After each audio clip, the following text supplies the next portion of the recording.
भगवत पुराण कथा चतुर्थ स्कंद 25वां अध्याय। नमस्कार दोस्तों, यदि आप हमारे चैनल पर न्यू हैं तो चैनल को जरूर सब्सक्राइब कर लीजिएगा। बेल आइकन को प्रेस करके कमेंट बॉक्स में जय श्री हरि कृष्ण जय श्री हरि विष्णु अवश्य लिखिएगा। यदि आप गर्भवती माता हैं तो आप इसको प्रतिदिन प्रातः काल के समय या शाम काल के समय अवश्य ही सुने, जिससे आपको श्रेष्ठ कर्म करने वाली संतान की प्राप्ति हो। श्री हरि विष्णु की कृपा से जैसे संतान की आप कामना करते हैं वैसे संतान की आपको प्राप्ति हो। यदि आप हमारे चैनल पर न्यू हैं तो इसको प्रथम स्कंद से अवश्य ही सुने, जिससे आपको इसका पूरा सार समझ में आए और इसका पूरा फल प्राप्त हो। हमारा 25वां अध्याय जो यहाँ से प्रारंभ होता है। जय श्री हरि कृष्ण।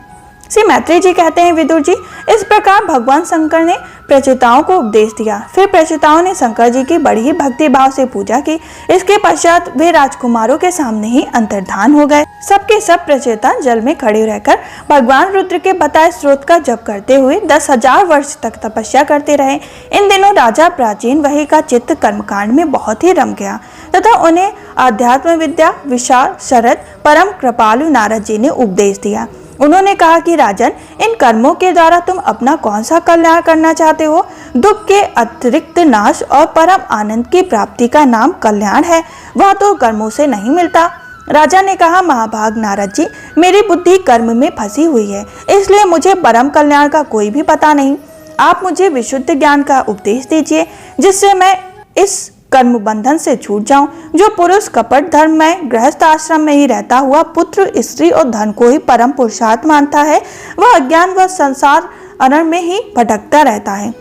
इसके कारण इस परम कल्याण को प्राप्त नहीं कर सकता। श्री नारद जी ने कहा, देखो राजन, तुमने यज्ञ में निर्दयता पूर्वक जिन हजारों पशुओं की बलि दी है, उन्हें आकाश में देखो। ये सब तुम्हारे द्वारा प्राप्त हुई पीड़ाओं को याद करते हुए बदला लेने के लिए तुम्हारी बाट देख रहे हैं।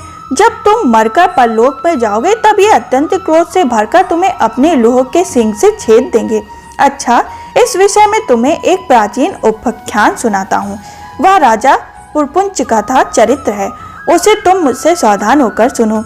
राजन, पूर्व काल में पुरपंच नामक एक बड़ा यशस्वी राजा था। उसका अविज्ञात नामक एक मित्र था। कोई भी उसके चेष्टाओं को समझ नहीं सकता था।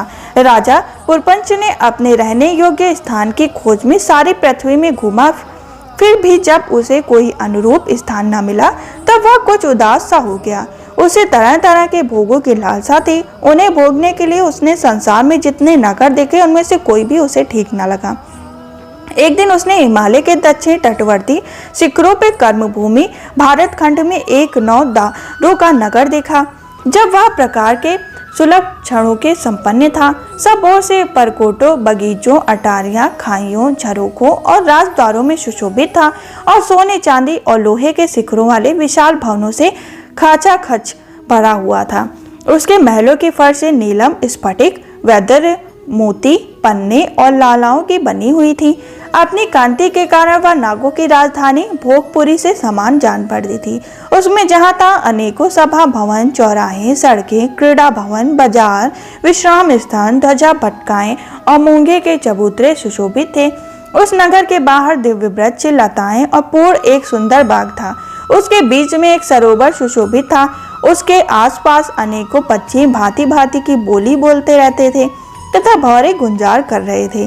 सरोवर के तट पर जो वृक्ष थे, उनकी डालियां और पत्ते शीतल झरनों के जल कणों से मिलती हुई बसंती वायु के झरोखों से हिल रहे थे और इस प्रकार वे तटवर्ती भूमि की शोभा बढ़ा रहे थे। वहां के अन्य पशु भी मनोवांछित आशीष व्रतों का पालन करने वाले थे, इसीलिए उनसे किसी को कोई कष्ट नहीं पहुंचता था। वहां बार बार जो कोकिला की कोई ध्वनि होती थी, उसमें मार्ग में चलने वाले बटुओं ऐसा भ्रम होता था मानो वह बगीचा विश्राम करने के लिए उन्हें बुला रहा है। राजा पुरपुंच ने उस अद्भुत वन में घूमते घूमते एक सुंदरी को आते देखा, जो आकाश में उधर चली आ रही थी। उसके साथ 10 सेवक थे, जिनमें से प्रत्येक 100 नायिकाओं के पति थे। इसके 5 फन वाला सांप उसका द्वारपाल था, वहीं उसकी सब ओर से रक्षा करता था। वह सुंदरी भोली भाली किशोरी थी और विवाह के लिए श्रेष्ठ पुरुष को खोज रही थी।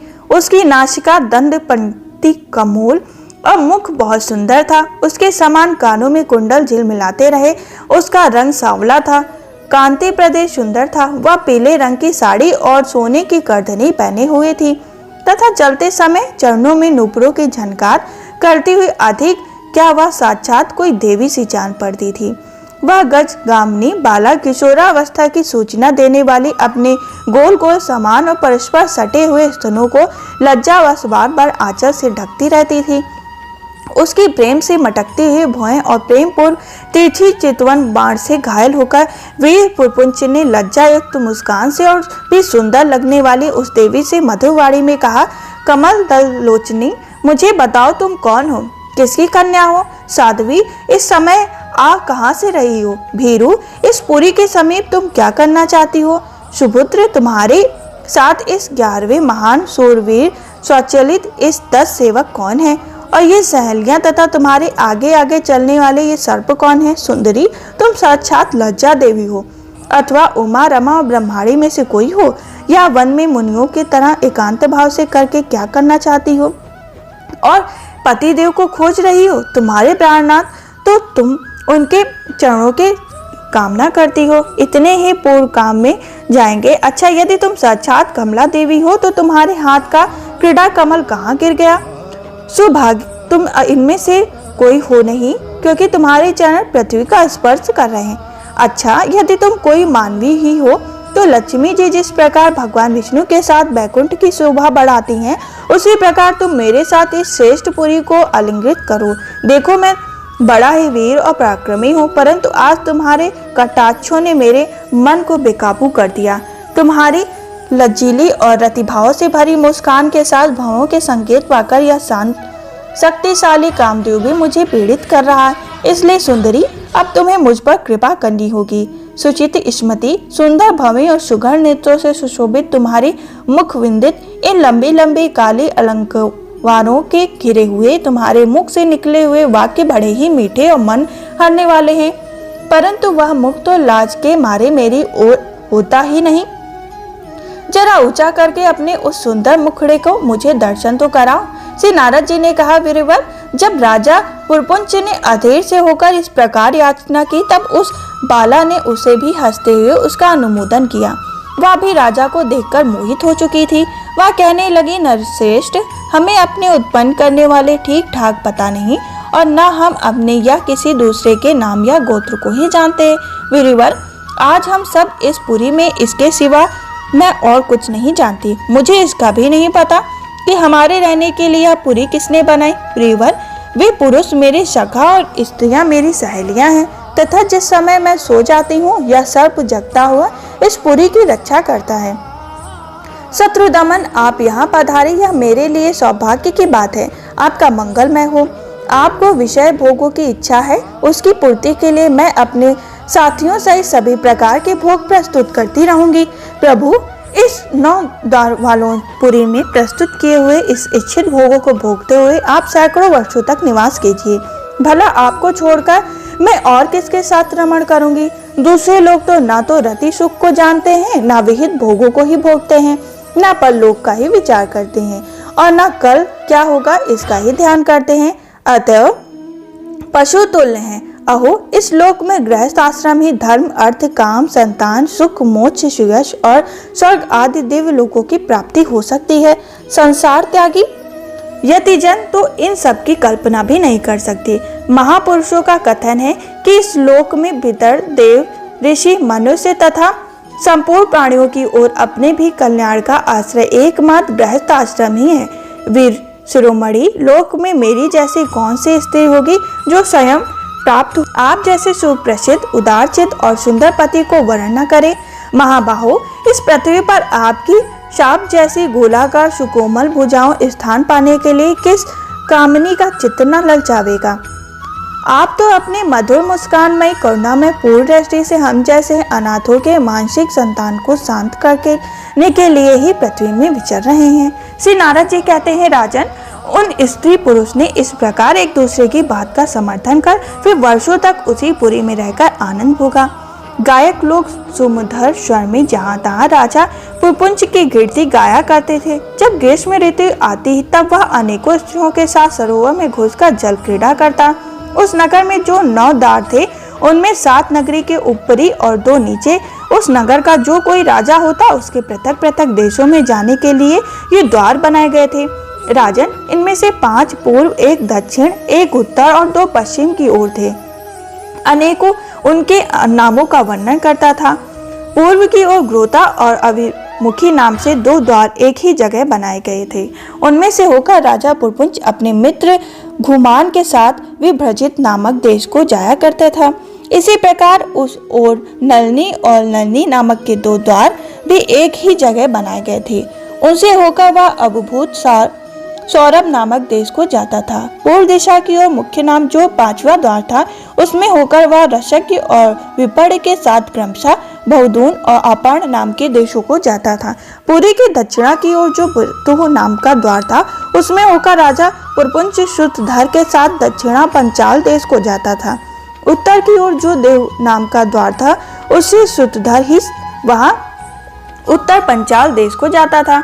पश्चिमी दिशा में असुरी नाम का दरवाजा था, उसमें होकर वह दुर्मद के साथ ग्रामक देश को जाता था तथा नृतिश्च नामक को जो दूसरा पश्चिमी द्वार था, उससे लुब्ध के साथ वह वैश्य नाम से देश को जाता था। इस नगर के निवासियों में निर्वाक और पेशकृत ये 2 नागरिक अंधे थे। राजा पुरपुंज आंख वाले नागरिकों की अधिपति होने पर भी इन्हीं के सहायता से जहां तहां जाता था और सब प्रकार का कार्य करता था। जब कभी अपने प्रधान सेवक विश्वचेन के साथ अंतःपुर में जाता, तब उसे स्त्री और पुत्रों के कारण होने वाले मोह, प्रसन्नता एवं हर्ष आदि विकारों का अनुभव होता। उसका चित्त तरह तरह के कर्मों में फंसा हुआ और काम परिवश होने के कारण वह मूर्ख रमणी के द्वारा ठगा गया। उसी की रानी जो जो काम करती वही वह भी करने लगता। वह जब मदपान करती तब वह मदिरा भी पीता, मद से उन्मत्त हो जाता। जब वह भोजन करती तब आप भी भोजन करने लगता और जब चबाती तब वह भी वस्तु चबाने लगता। इसी प्रकार कभी उसके गाने पर गाने लगता, रोने पर रोने लगता, हंसने पर हंसने लगता और बोलने पर बोलने लगता। वह दौड़ती तो आप भी दौड़ने लगता, खड़ी होती तो वो भी खड़ा हो जाता, सोती तो सो जाता, बैठती तो बैठ जाता। कभी वह सुनने लगती, कभी वह सुनने लगता, देखते ही देखते हंसने लगता, सूंघने लगता, किसी चीज को छूती तो वह भी छूने लगता। कभी उसकी प्रिया शोक आकुल होती तो वह भी अत्यंत दीन के समान व्याकुल हो जाता।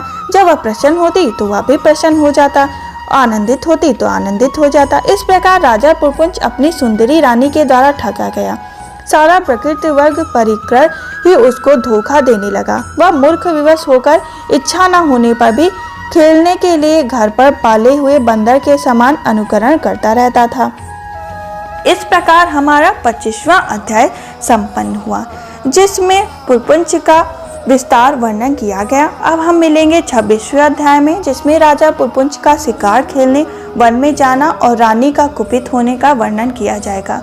यदि आप हमारे चैनल पे न्यू हैं तो चैनल को जरूर सब्सक्राइब कर लीजिएगा। बेल आइकन को प्रेस करके कमेंट बॉक्स में जय श्री हरि के जय श्री विष्णु अवश्य लिखिएगा। हम फिर मिलेंगे 26वें अध्याय के संग। तब तक के लिए जय श्री हरि कृष्ण।